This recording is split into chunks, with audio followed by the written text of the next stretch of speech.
प्रेम से बोलिए मंगल देव की जय। भक्तों, जेठ का महीना अपने आप में तप श्रद्धा और भक्ति का महीना होता है और इस महीने का अंतिम मंगलवार एक ऐसा दिन होता है जो स्त्रियों के लिए विशेष कल्याणकारी और फलदायी माना गया है। इस दिन किया गया व्रत लोगों के कष्टों, रोग, भय, ग्रह दोष, शत्रु बाधा और कुंठा से मुक्ति दिलाता है। तो आइए भक्तों, अपने जीवन की मंगल कामना को करते हुए आज की इस दिव्य कथा का रसपान करते हैं। प्रेम से बोलिए मंगल देव की जय। हे भक्तों, मर्यादा पुरुषोत्तम भगवान श्री राम के परम भक्त श्री हनुमान जी के बारे में तो सभी जानते हैं। ये भी जानते हैं कि दशरथ नंदन राम हनुमान के हृदय में बसते हैं। लेकिन क्या आपको यह पता है कि एक बार पवन सुत हनुमान राम जी से ही लड़ने पहुंच गए? हो सकता है भक्तों, ये कथा श्रवण करके आपको हैरानी होगी, लेकिन यह सत्य है और इस घटना का जिक्र श्री राम कथा में सुनने और पढ़ने को मिलता है। लेकिन इससे भी ज्यादा हैरान करने वाली बात यह है कि पवन सुत जब श्री राम से लड़ने के लिए तैयार हुए तो उन्होंने सौगंध भी मर्यादा पुरुष उत्तम की ही ली। तो आइए जानते हैं कि ऐसा क्या हुआ था कि श्री राम के परम भक्त पवन सुत को उनसे युद्ध करना पड़ा। कथा मिलती है कि एक बार सेमरू पर्वत पर सभी संतों की सभा का आयोजन हुआ। केवर्त देश के राज संकुत भी उसी सभा में सभी संतों का आशीर्वाद लेने जा रहे थे। रास्ते में उन्हें देव ऋषि नारद मिले। राजा सुकंद ने उन्हें प्रणाम किया। इस पर श्री नारद जी ने उन्हें आशीर्वाद देकर यात्रा का प्रयोजन पूछा। राजा सुकंद ने उन्हें संत सभा के आयोजन की बात बताई। इस पर नारद मुनि ने कहा, अच्छा है, संतों की सभा में जरूर जाना चाहिए। ऐसा कहकर सुंकत को जाने का आदेश दिया। सुंकत जैसे ही सभा में जाने के लिए प्रस्थान करने लगे, तैसे ही नारद जी ने उन्हें आवाज दी।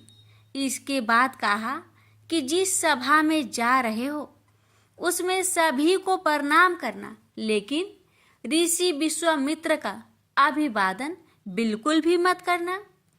इस पर सुंकत ने पूछा कि यह तो उचित नहीं है। तब श्री नारद जी ने कहा कि तुम भी राजा हो, वो भी पहले राजा ही थे, अब संत हो गए हैं, मत करना प्रणाम। राजा सुंकत ने किया भी ठीक वैसा ही। सभा के समाप्त होते ही विश्वामित्र जी श्री राम से मिलने पहुंचे। वहां पहुंचकर उन्होंने बताया कि उनका अपमान हुआ, वह इसे भूल भी जाते, लेकिन यह तो संत परंपरा का अपमान है। राम जी ने पूछा, गुरुजी क्या हुआ? तब विश्वामित्र जी ने कहा कि मेरा अपमान हुआ है। राम जी ने पूछा, किसने किया है? तब विश्वामित्र जी ने पूछा कि जानकर करोगे भी क्या? इस पर श्री राम जी ने कहा कि गुरुजी, आपके चरणों का सौगंध लेकर प्रतिज्ञा करता हूँ, जो सिर आपके चरणों में नहीं झुका है उसे काट दिया जाएगा। कल सुबह में उसका वध करूंगा। श्री राम की इस सौगंध का जैसे ही राजा सुकंद को पता चला, वह नारद मुनि को ढूंढने लगे। काफी देर तक वह परेशान रहे, लेकिन नारद मुनि उन्हें मिल ही नहीं रहे थे। व्याकुल होकर जब वह रोने लगे, तब नारद जी प्रकट हुए। सुंकत ने हाथ जोड़कर उन्हें सारी बात कह सुनाई, साथ ही प्राण दान की विनती की। इस पर नारद जी ने उन्हें माता अंजनी के शरण में जाने की सलाह दी। ये भी कहा कि अगर उन्होंने तुम्हें बचाने का वचन दे दिया तो तुम जरूर बच जाओगे, लेकिन यह भी कहा कि वह किसी को यह नहीं बताएंगे कि नारद जी ने उन्हें यह सलाह दी है। राजा सुंकत के रोने की आवाज सुनकर माता अंजनी बाहर पहुंची तब उन्होंने कहा कि माता मुझे बचा ले, अन्यथा विश्वामित्र जी मुझे मार डालेंगे। ईश्वर माता अंजनी ने सुकंत को उसके प्राण बचाने का वचन दिया। उन्होंने कहा कि तुम शरण में हो, तुम्हें कोई नहीं मार सकता। इसके बाद राजा सुकंत को विश्राम करने के लिए कहा। शाम ढले जब हनुमान जी माता अंजनी के पास पहुंचे तो उन्होंने सारी बात बताई, लेकिन सुकंत को बुलाने से पहले पवन सुत से सौगंध लेने को कहा। तब श्री हनुमान जी ने कहा कि वह श्री राम के चरणों की सौगंध लेते हैं कि वह सुकंत के प्राणों की रक्षा करेंगे। तब माता अंजनी ने राजा को बुलाया। हनुमान जी ने पूछा, कौन तुम्हें मारना चाहता है? तब सुकंत ने बताया कि श्री राम उन्हें मार डालेंगे। इतना सुनते ही माता अंजनी हैरान रह गई। उन्होंने कहा कि तुमने तो विश्वामित्र जी का नाम लिया था। तब राजा ने कहा कि नहीं, वो तो मरवा डालना चाहते हैं, लेकिन मारेंगे तो राम ही। हनुमान जी ने राजा सुकंत को उनकी राजधानी में छोड़ा और श्री राम के दरबार में पहुंचे। वहां पहुंचकर उन्होंने राम जी से पूछा कि वह कहाँ जा रहे हैं। तब मर्यादा पुरुषोत्तम ने बताया कि वह राजा सुकंत का वध करने जा रहे हैं। तब हनुमान जी ने कहा, प्रभु उसे मत मारिए। राम जी ने कहा कि वह तो अपने गुरु की सौगंध ले चुके हैं, अब पीछे नहीं हट सकते। हनुमान जी ने कहा, प्रभु मैंने उसके प्राणों की रक्षा के लिए अपने इष्ट देव यानी कि आपकी सौगंध ली है। तब राम जी कहते हैं, ठीक है, तुम अपना वचन निभाओ, मैं तो उसे मारूंगा। हनुमान जी राजा सुकंत को लेकर पर्वत पर पहुंचे और राम नाम का कीर्तन करने लगे। उधर राम जी राजा सुकंत को मारने के लिए उनकी राजधानी पहुंचे, लेकिन वह नहीं मिले। तो वह उन्हें ढूंढते हुए पर्वत पर पहुंचे। वहां हनुमान राम मंत्र का जप कर रहे थे। राम जी को देखते ही सुकंत डर गए। उन्होंने कहा कि अब तो राम जी उसे मार ही डालेंगे। वह बार बार हनुमान जी से पूछता कि बच जाएंगे हम।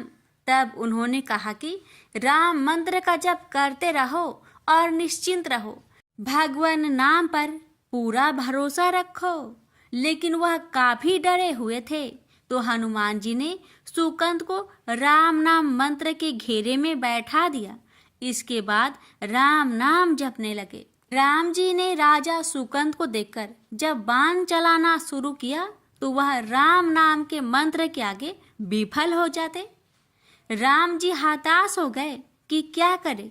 यह दृश्य देखकर श्री लक्ष्मण जी को लगा कि हनुमान जी भगवान राम को परेशान कर रहे हैं, तो उन्होंने स्वयं ही हनुमान जी पर बाण चला दिया। लेकिन यह क्या, उस बाण से पवन सुत के बजाय श्री राम मूर्छित हो गए। यह देखते ही लक्ष्मण जी दौड़ पड़े और देखते ही कि बाण तो हनुमान जी पर चलाया था, लेकिन मूर्छित राम जी कैसे हो गए। तब उन्होंने देखा कि पवन सुत के हृदय में तो श्री राम बसते हैं। राम जी जैसे ही होश में आए, वह हनुमान जी की ओर दौड़ पड़े। उन्होंने देखा कि उनकी छाती से रक्त बह रहा है। वह हनुमान जी का दर्द देख नहीं पा रहे थे। वह बार बार उनकी छाती पर हाथ रखते और आंखें बंद कर लेते। पवन सुत को होश आया तो उन्होंने देखा कि राम जी की आंखें बंद करके हनुमान जी की छाती पर बार बार हाथ रखते हैं, फिर हनुमान जी के सिर पर हाथ फेरते हैं। तब पवन सुत ने सुकंत को पीछे से निकाला और उसे अपनी गोद में बैठा लिया। तभी राम ने फिर से हनुमान जी की माथे पर हाथ फेरा, लेकिन इस बार वहां पवन सुत की जगह राजा सुकंत थे। राम जी मुस्कुराए और हनुमान जी बोल उठे कि नाथ, अब तो आपने इनके सिर पर हाथ रख दिया है, अब तो सब कुछ आपके हाथ में ही है। इसकी मृत्यु भी और जीवन भी आप ही सुकंत की जीवन की रक्षा करें। राम जी ने हनुमान जी से कहा कि जिसे तुम अपनी गोद में बैठा लो, उसके सिर पर तो मुझे हाथ रखना ही पड़ेगा। लेकिन गुरुजी को क्या जवाब देंगे? तभी हनुमान जी को विश्वामित्र जी सामने से आते दिखाई पड़े। उन्होंने राजा सुकंद से कहा कि जाओ, तब प्रणाम नहीं किया तो क्या हुआ, अब कर लो। राजा ने दौड़कर विश्वामित्र जी का अभिवादन किया। वह भी प्रसन्न हो गए और बोले, राम इसे क्षमा कर दो। मैंने इसे क्षमा कर दिया, क्योंकि संत का काम मिटाना नहीं बल्कि सुधारना होता है। यह भी सुधर गया है। उन्होंने सुकंद से पूछा कि संत का सम्मान न करने की सलाह तुम्हें किस कुसंग में मिली? राजा सुकंद विश्वामित्र जी से कुछ कहते कि इससे पहले नारद मुनि प्रकट हो गए। उन्होंने सारी घटना कह सुनाई। तब विश्वामित्र जी ने पूछा कि नारद, तुमने ऐसी सलाह क्यों दी? तब नारद जी ने कहा, अक्सर ही लोग मुझसे पूछते थे कि राम बरे या राम का नाम बरा, तो मैंने सोचा कि क्यों न कोई लीला हो जाए कि लोग अपने आप ही समझ ले कि भगवान से अधिक भगवान के नाम की ही महिमा है। प्रेम से बोलिए जय श्री राम। सीता मैया की जय। पवन पुत्र हनुमान की जय। हनुमान जी और उनके पुत्र मकरध्वज की कथा। पवन पुत्र हनुमान बाल ब्रह्मचारी थे, लेकिन मकरध्वज को उनका पुत्र कहा जाता है। यह कथा उसी मकरध्वज की है। वाल्मीकि रामायण के अनुसार लंका जलाते समय आग की तापिश के कारण हनुमान जी को बहुत पसीना आ रहा था। इसलिए लंका दहन के बाद जब उन्होंने अपनी पूंछ में लगी आग को बुझाने के लिए समुद्र में छलांग लगाई, तो उनके शरीर से पसीने की एक बड़ी सी बूंद समुद्र में गिर पड़ी। उस समय एक बड़ी मछली ने भोजन समझ वह बूंद निगल ली। उसके उदर में जाकर वह बूंद एक शरीर में बदल गई। एक दिन पाताल के असुर राज अहिरावण के सेवकों ने उस मछली को पकड़ लिया। जब वे उसका पेट चीर रहे थे, तो उसमें से बानर की आकृति का एक मनुष्य निकला। वे उसे अहिरावण के पास ले गए। अहिरावण ने उसे पातालपुरी का रक्षक नियुक्त कर दिया। यही बानर हनुमान पुत्र मकरध्वज के नाम से प्रसिद्ध हुआ। तब राम और रावण में युद्ध हो रहा था। तब रावण की आज्ञा अनुसार अहिरावण राम लक्ष्मण का अपहरण कर उन्हें पातालपुरी ले गया। उनके अपहरण से वानर सेना भयभीत व शोकाकुल हो गई। लेकिन विभीषण ने यह भेद हनुमान के समक्ष प्रकट कर दिया। तब राम लक्ष्मण की सहायता के लिए हनुमान जी पातालपुरी पहुंचे। तब उन्होंने पाताल के द्वार पर एक बानर को देखा तो वे आश्चर्यचकित हो गए। उन्होंने मकरध्वज से उसका परिचय पूछा। मकरध्वज अपना परिचय देते हुए बोला, मैं हनुमान पुत्र मकरध्वज हूँ और पातालपुरी का द्वारपालक हूँ। मकरध्वज की बात सुनकर हनुमान क्रोधित होकर बोले, यह तुम क्या कह रहे हो दुष्ट? मैं बाल ब्रह्मचारी हूँ, फिर भला तुम मेरे पुत्र कैसे हो सकते हो? हनुमान का परिचय पाते ही मकरध्वज उनके चरणों में गिर गया और उन्हें प्रणाम कर अपनी उत्पत्ति की कथा सुनाई। हनुमान जी ने भी मान लिया कि वह उनका ही पुत्र है, लेकिन यह कहकर कि वे अभी अपने श्री राम और लक्ष्मण को लेने आए हैं। जैसे ही द्वार की ओर बढ़े, वैसे ही मकरध्वज उनका मार्ग रोकते हुए बोला, पिताश्री, यह सत्य है कि मैं आपका पुत्र हूँ, लेकिन अभी मैं अपने स्वामी की सेवा में हूँ, इसलिए आप अंदर नहीं जा सकते। हनुमान ने मकरध्वज को अनेक प्रकार से समझाने का प्रयास किया, किंतु वह द्वार से नहीं हटा। तब दोनों में घोर युद्ध शुरू हो गया। देखते ही देखते हनुमान जी उसे अपनी पूंछ में बांधकर पाताल में प्रवेश कर गए। हनुमान सीधे देवी मंदिर में पहुंचे, जहां अहिरावण राम लक्ष्मण की बलि देने वाला था। हनुमान जी को देखकर चामुंडा देवी पाताल लोक से प्रस्थान कर गई। तब हनुमान जी देवी रूप धारण करके वहां स्थापित हो गए। कुछ देर के बाद अहिरावण वहां आया और पूजा अर्चना करके जैसे ही उसने राम लक्ष्मण की बलि देने के लिए तलवार उठाई, वैसे ही भयंकर गर्जना करते हुए हनुमान जी प्रकट हो गए और उसी तलवार से अहिरावण का वध कर दिया। उन्होंने राम लक्ष्मण को बंधन मुक्त किया। तब श्री राम ने पूछा, हनुमान, तुम्हारी पूंछ में यह कौन बंधा है? बिल्कुल तुम्हारे ही समान लग रहा है, इसे खोल दो। हनुमान ने मकर ध्वज का परिचय देकर उसे बंधन मुक्त कर दिया। मकर ध्वज ने श्री राम के समक्ष सिर झुका लिया। तब श्री राम ने मकर ध्वज का राज्य अभिषेक कर उसे पाताल का राजा घोषित कर दिया और कहा कि भविष्य में वह अपने पिता के समान दूसरों की सेवा करे। यह सुनकर मकर ध्वज ने तीनों को प्रणाम किया। तीनों उसे आशीर्वाद देकर वहां से प्रस्थान कर गए। इस प्रकार मकर ध्वज हनुमान का पुत्र कहलाए। तो प्रेम से बोलिए, पवन पुत्र हनुमान की जय। अब श्रवण करेंगे राम नाम की महिमा की बड़ी ही सुंदर कथा। लंकापति रावण के वध के बाद जब अयोध्यापति प्रभु श्री राम की कीर्ति दूर दूर तक फैल रही थी और वह मर्यादा पुरुषोत्तम कहलाने लगे, तब एक दिन महादेव शिव की इच्छा भी मर्यादा पुरुषोत्तम श्री राम से मिलने की हुई। पार्वती को संग लेकर महादेव कैलाश पर्वत उतरकर अयोध्या नगरी के रास्ते चल पड़े। भगवान शिव और माँ पार्वती को अयोध्या आया देखकर राम जी बहुत खुश हुए। माता जानकी ने उनका उचित आदर सत्कार किया और स्वयं भोजन बनाने के लिए रसोई में चली गई। इस बीच भगवान शिव ने श्री राम जी से पूछा, आपके सेवक हनुमान जी दिखाई नहीं पड़ रहे हैं? श्री राम बोले, वे बगीचे में हैं। शिव जी ने श्री राम जी से बगीचे में जाने की अनुमति मांगी और पार्वती जी का हाथ थामकर बगीचे में आ गए।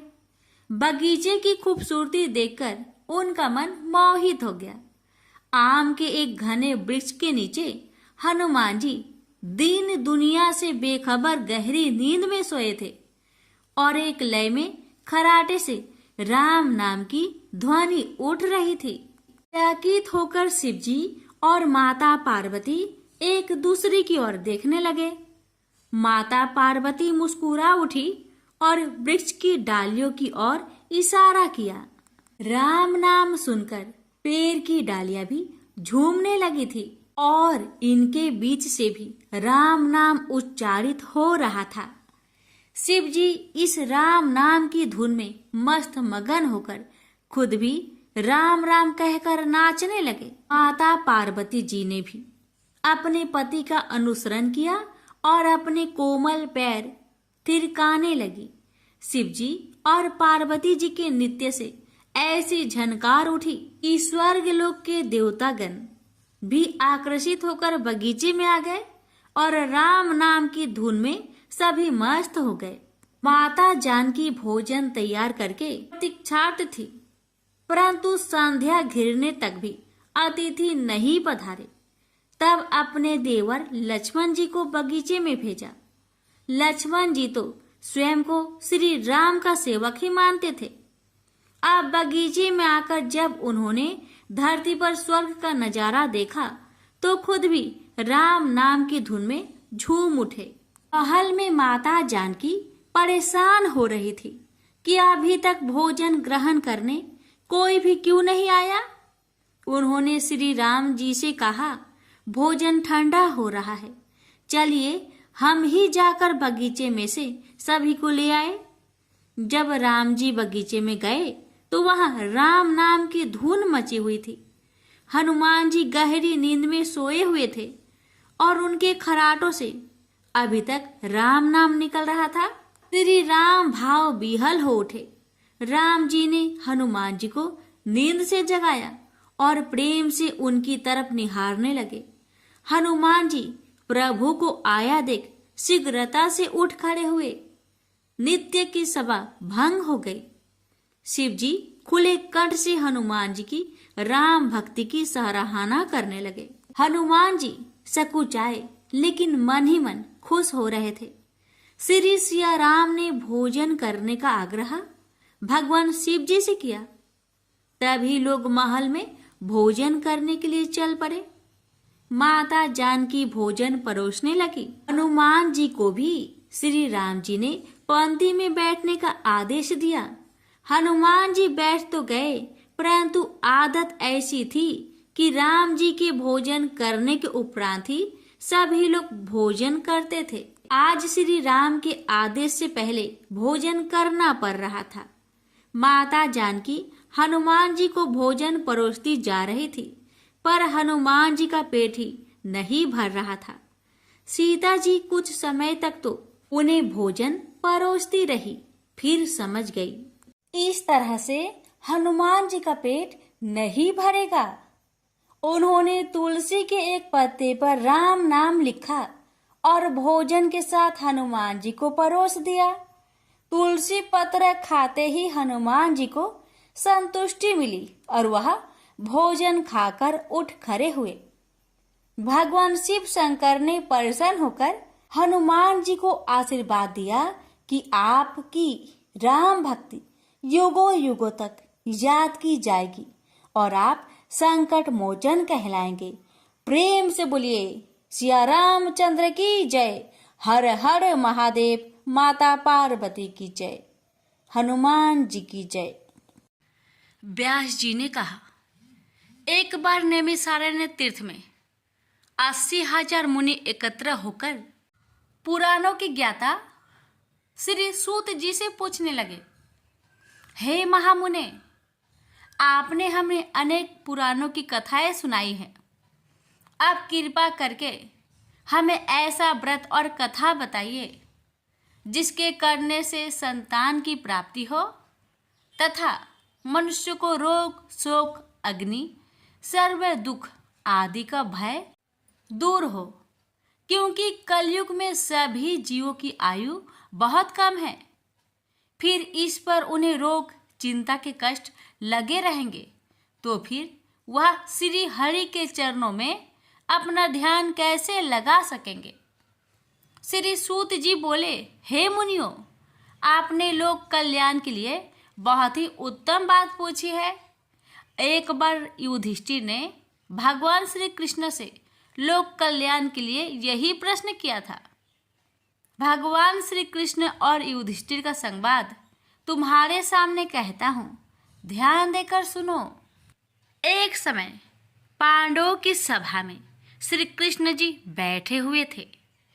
तब युधिष्ठिर ने भगवान श्री कृष्ण से प्रश्न किया, हे प्रभु नंद नंदन गोविंद, आपने मेरे लिए अनेकों कथाएं सुनाई हैं। आज आप कृपा करके ऐसा व्रत या कथा सुनाइए जिसके करने से मनुष्य को रोग चिंता का भय समाप्त हो और उसको पुत्र की प्राप्ति हो। हे प्रभु, बिना पुत्र के जीवन व्यर्थ है। पुत्र के बिना मनुष्य नरकगामी होता है। पुत्र के बिना मनुष्य पितृ ऋण से छुटकारा नहीं पा सकता और ना ही उसका पुण्यक नामक नरक से उद्धार हो सकता है। अतः पुत्रदायक व्रत बतलाइए। श्री कृष्ण भगवान बोले, हे राजन, मैं एक प्राचीन इतिहास सुनाता हूँ, आप उसे ध्यान पूर्वक सुनो। कुंडलपुर नामक एक नगर था। उसमें नंदा नामक एक ब्राह्मण रहता था। भगवान की कृपा से उसके पास सब कुछ था, फिर भी वह दुखी था।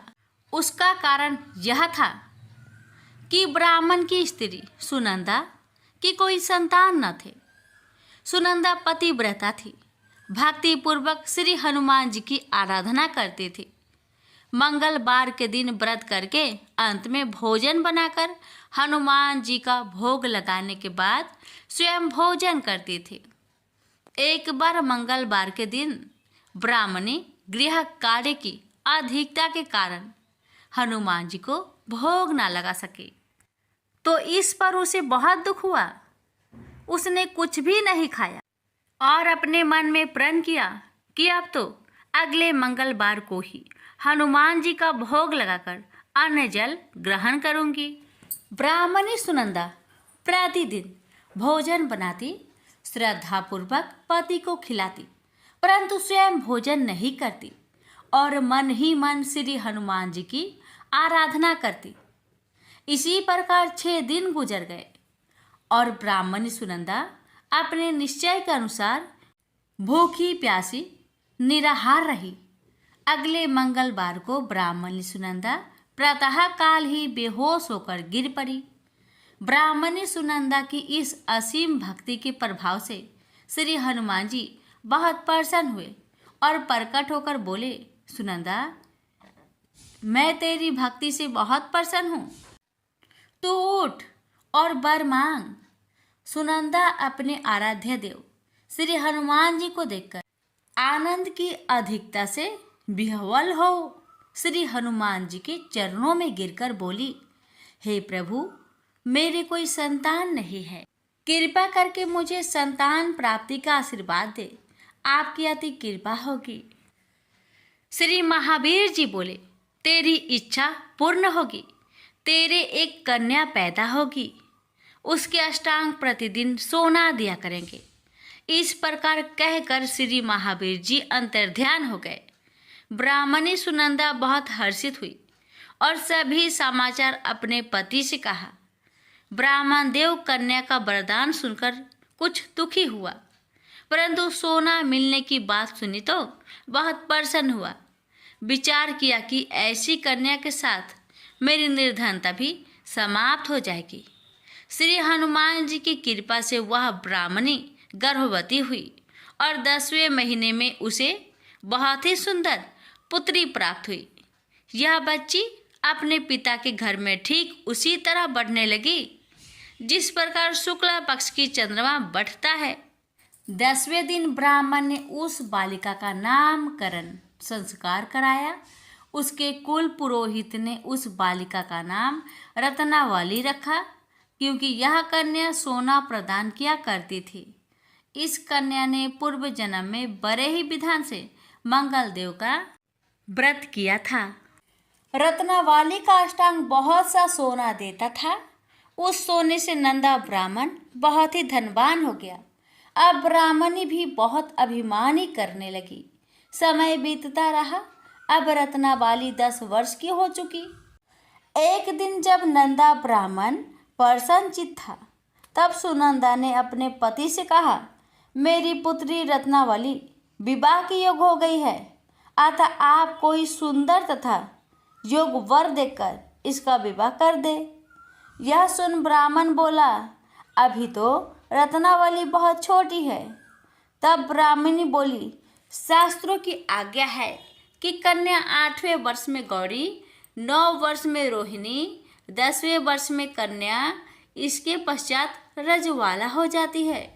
गौरी के दान से पाताल लोक की प्राप्ति होती है, रोहिणी के दान से वैकुंठ लोक की प्राप्ति होती है, कन्या के दान से इंद्रलोक में सुखों की प्राप्ति होती है।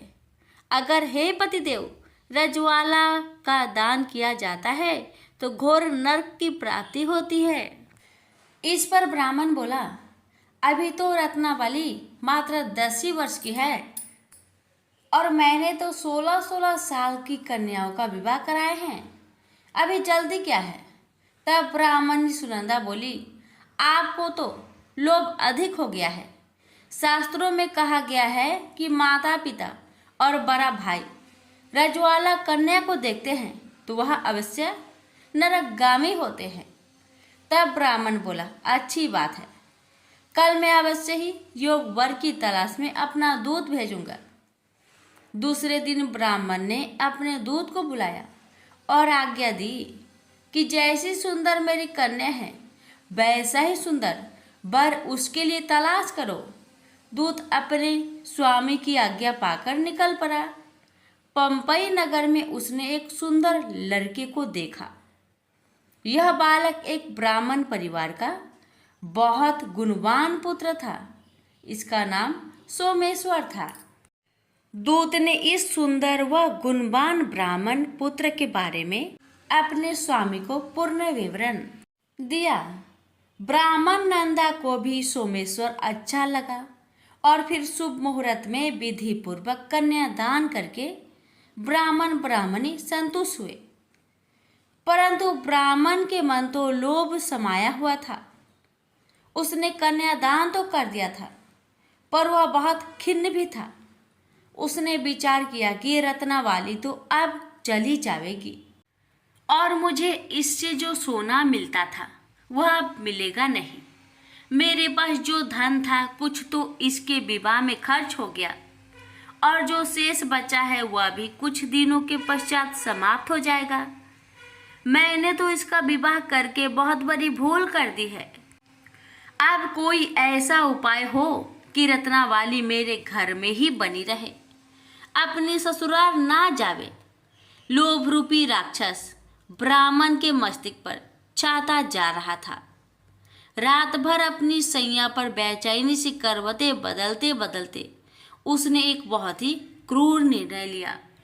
उसने विचार किया कि जब रत्नावली को लेकर उसका पति सोमेश्वर अपने घर के लिए जाएगा तो वह मार्ग में छिपकर सोमेश्वर का वध कर देगा और अपनी लड़की को अपने घर ले आएगा, जिससे नियमित रूप से उसे सोना भी मिलता रहेगा और समाज का कोई मनुष्य उसे दोष भी नहीं दे सकेगा।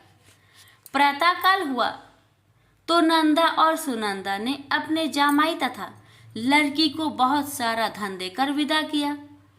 सोमेश्वर अपनी पत्नी रत्नावली को लेकर ससुराल से अपने घर की तरफ चल दिया।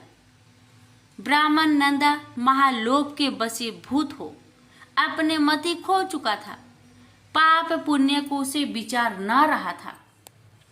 अपने भयानक व क्रूर निर्णय को कार्य रूप देने के लिए उसने अपने दूत को मार्ग में अपने जामाई का वध करने के लिए भेज दिया था, ताकि रत्नावली से प्राप्त होने वाला सोना उसे हमेशा मिलता रहे और वो कभी निर्धन ना हो। ब्राह्मण के दूत ने अपने स्वामी की आज्ञा का पालन करते हुए उसके जमाई सोमेश्वर का मार्ग में ही वध कर दिया। समाचार प्राप्त कर ब्राह्मण नंदा मार्ग में पहुंचा और रुदन करते अपनी पुत्री रत्नावली से बोला, हे पुत्री, मार्ग में लुटेरों ने तेरे पति का वध कर दिया है। भगवान की इच्छा के आगे किसी का कोई बस नहीं चलता है। अब तू घर चल, वहां पर ही रहकर शेष जीवन व्यतीत करना। जो भाग्य में लिखा है वही होगा। अपने पति की अकाल मृत्यु से रत्नावली बहुत दुखी हुई। करुण क्रंदन व रुदन करते हुए अपने पिता से बोली, हे पिताजी, इस संसार में जिस स्त्री का पति नहीं है उसका जीना व्यर्थ है। मैं अपने पति के साथ ही अपने शरीर को जला दूंगी और सती होकर अपने इस जन्म को माता पिता के नाम को तथा सास ससुर के यश को सार्थक करूंगी। ब्राह्मण नंदा अपनी पुत्री रत्नावली के वचनों को सुनकर बहुत दुखी हुआ। विचार करने लगा, मैंने व्यर्थ ही जामाई वध का पाप अपने सिर लिया। रत्नावली तो उसके पीछे अपने प्राण तक देने को तैयार हो। मेरा तो दोनों तरफ से मरण हो गया। धन तो अब मिलेगा नहीं। जामाई वध के पाप के फलस्वरूप यम यातना भी भुगतनी पड़ेगी। यह सोचकर वह बहुत खिन्न हुआ। सोमेश्वर की चिता बनाई गई। रत्नावली सती होने की इच्छा से अपने पति का सिर अपनी गोद में रखकर चिता में बैठ गई। जैसे ही सोमेश्वर की चिता को अग्नि लगाई गई, वैसे ही प्रसन्न हो मंगलदेव वहां प्रकट हुए और बोले, हे रत्नावली, मैं तेरी पति भक्ति से बहुत प्रसन्न हूँ, तू वर मांग। रत्नावली ने अपने पति का जीवन दान मांगा।